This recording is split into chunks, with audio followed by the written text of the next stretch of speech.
Ayun, nakakainis kanina yung ano, yung pag-uwi ko, di ba sa Pasig ako? Layo naman.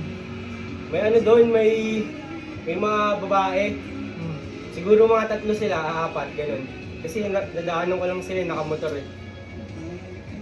Tapos, nag-stoplight. Nasa gilid sila, yung naghihintay ng mga ano, ng mga jeep, gano'n, mga FX.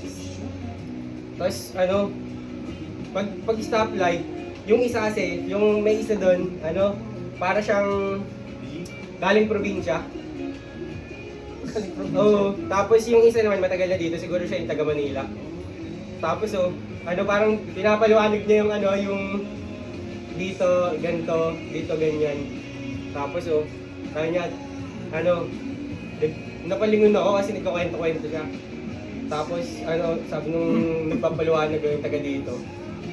Ginawa mo, ang daming pogi dito sa Pasig. Tapos gumanon ulit ako eh. Kasi tong inan to, parang ako pa yung ano, tinitignan ah. Parang ako pa yung ginawang basihan ba. Sabi ko kung pumunta to ng kay Uzi, no?